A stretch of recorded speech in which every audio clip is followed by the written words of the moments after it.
JD, you're in real estate. You guys got brokers within that work somewhat similar. Explain, man, how were you able to leverage those type of resources to grow your business? It was different. Like, so on the retail side, the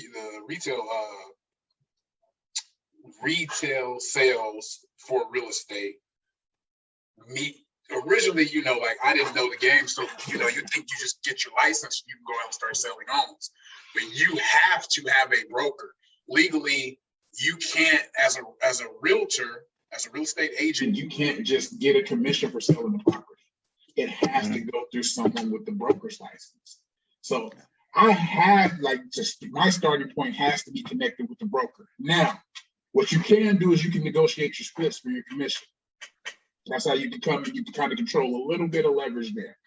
So you can, work in your split, your deal. Some brokers for newer agents, it may be a 50-50 split for any leads that they give you. It may be a 50-50 split for even leads that you bring in because they feel like they're ramping you up. They're teaching you new things. They're teaching you about the business.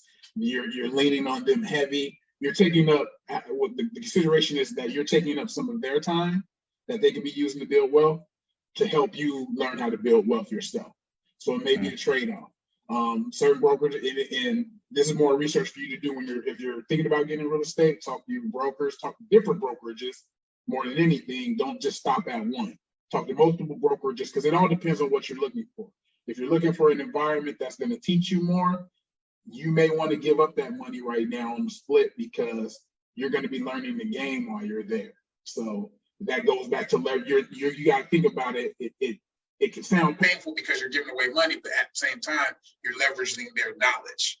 Yeah. You're leveraging them, giving you a shortcut to success faster. So that's part of the game. But then also, they can, with them giving you leads, you can either be with the brokers that's providing leads. Oh, I don't know. Hold on, man.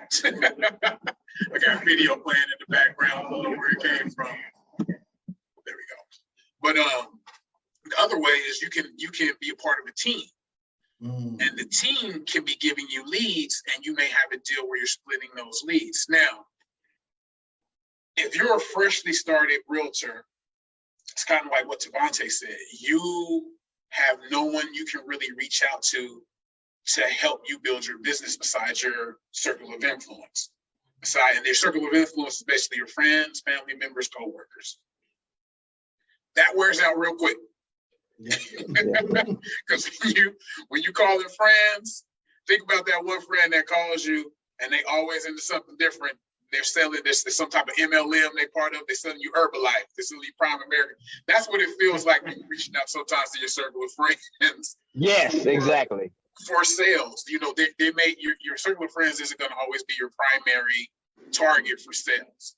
So someone that has been established in the industry or has the budget to, like you said, to Tavante, market, to basically have ads running, that not only has the budget to do it, but has the knowledge to do it because you have no idea when you're getting in this, how to do these things. That's going to be a great resource for you to help build up your clientele.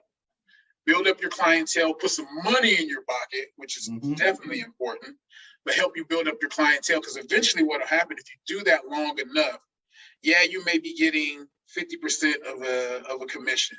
You may be getting, 75% of one or whatever. But I would always rather have 50% of something than 100% of nothing. Nothing, exactly. So you got to think about it like, and trust me, it's so funny because I'm saying this, but it took me a second to understand that. Partway because I was around other realtors that had been doing it, so you hear all the negative talk around having somebody in your pockets per se. Like, man, I'm not giving up no split on my commission. I'm not giving up. Man, you gonna let them take 70, 80%? You gonna let them take 20%? It's a hidden thing, but it's an ego thing. It's definitely an ego thing, and I think it comes down to where you're at with your business. If you can grind, if you can understand the process of what you're doing and you're grinding your ass off, that's not going to happen for a long time because you're going to create leverage by showing how important you are to the business. I'm bringing in this much to the business. I'm important. That gives you leverage to fight back. But it also gives you the opportunity, once you build enough clientele and you got a referral base, and you find out the resources that your broker or your team leaders use it, and you find out what they're doing to run ads, you find out how they're marketing. You take that information and bring it over to your own brand, and now you can do this for yourself. But it definitely takes it's going to take some looking at you got to look at the long run. You can't look at the right now money. You got to look at the long run. How long are you planning on doing this? Because you're really it's like gardening. You're planting your seeds. You can't harvest them the next day. You got to plant your seeds and let them bugs grow, and then spread out from there. But it definitely took some learning curves. It took me finding the right team.